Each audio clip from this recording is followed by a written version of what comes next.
चला तर मग तुम्ही बघू शकता इतकी पातळ अशी ही बाजरीची भाकरी बनवलेली आहे। ही मी बनवलेली नाही आहे, माझ्या मैत्रिणीकडनं मला आलेली आहे। जर तुम्ही खाल्ली असेल तर नक्की कमेंट करून सांगा की कशी बनवली जाते ते। तर आज बनवणार आहोत मस्त असं खारं वांग, त्याचबरोबर चपाती, कांदा, मुळा आणि भात। नमस्कार, मी दुर्गाज रेसिपीमध्ये तुमच्या सर्वांचे स्वागत करते आणि वेळ वाया न घालवता पुढच्या रेसिपीला सुरुवात करते। तर भाजी बनवण्यासाठी मी एकदम ताजी आणि फ्रेश अशी वांगी तोडून आणलेली आहेत झाडाची। मी अंगणात झाडं लावलेली आहेत, त्यामुळे ताजी वांगी आहेत। एका वांग्याचे 4 भाग किंवा एका वांग्याचे 8 भाग अशी चिरून घ्यायची आहेत। सर्व वांगी व्यवस्थित चिरून घेतलेली आहेत। बघू शकता तुम्ही, पाण्यामध्ये ठेवून दिले आहेत काळे पडू नये म्हणून। तोपर्यंत मसाला भाजून घेऊयात।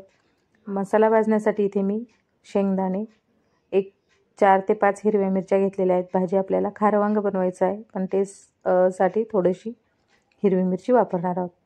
थोडीशी हरभरा डाळ घेतलेली आहे, भाजलेली जी आपण चिवड्यासाठी वापरतो ती। कोथिंबीर घेतलेली आहे।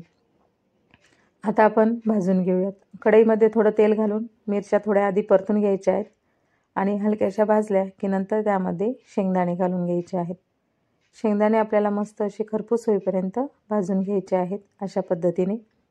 आणि भाजून झाले की नंतर यामध्ये जे आपण रोस्टेड चना डाळ घेतलेली आहे ती घालून घ्यायची आहे।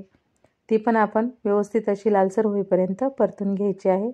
बघू शकता मस्त असं हे परतून झालेलं आहे।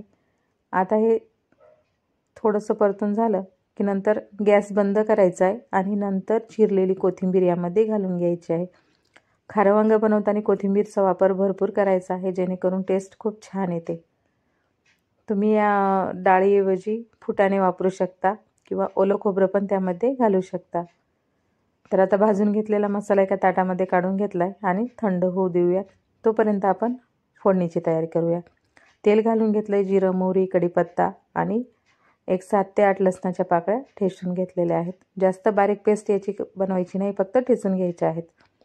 छान लालसर असा परतून झाला की नंतर चिरून घेतलेली वांगी यामध्ये घालून घ्यायची आहेत आणि व्यवस्थित अशी 1-2 मिनिटं या तेलामध्ये याला आपण फ्राय करून घेऊयात।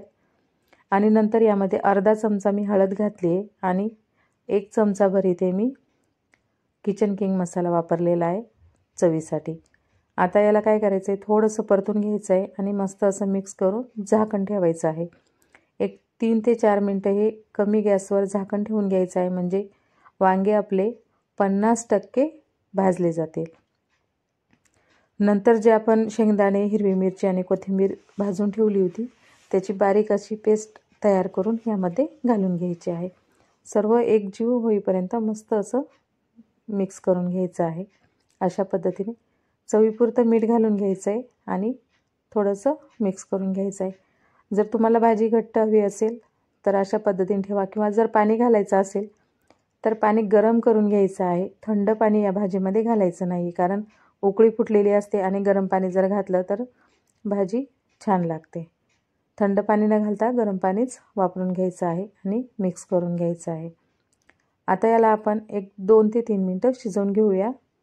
जे आपले 50% वांगे शिजायचे राहिले होते ते आपण शिजवून घेऊयात। फक्त 45%, 5% वांगे आपल्याला कमी शिजवून घ्यायचे आहेत, म्हणजे थोडंसं यामध्ये दाथडपणा आपल्याला ठेवायचा आहे। भाजी पण शिजलेली आहे आणि चपाती पण टंब अशी फुगलेली आहे। बघू शकता मस्त अशी चपाती तयार आहे। वांग्याची भाजी, भात, चपाती आवडीनुसार तुम्ही भाकरीसोबत पण खाऊ शकता। तुम्ही जर माझ्या चॅनलवर नवीन असाल तर माझ्या चॅनलला लाईक करा, शेअर करा आणि अशाच नवीन व्हिडिओ बघण्यासाठी माझ्या चॅनलला सबस्क्राईब मात्र नक्की करा। चला तर मग भेटूया पुढच्या रेसिपीमध्ये। व्हिडिओ आवडला असेल तर लाईक नक्की करा।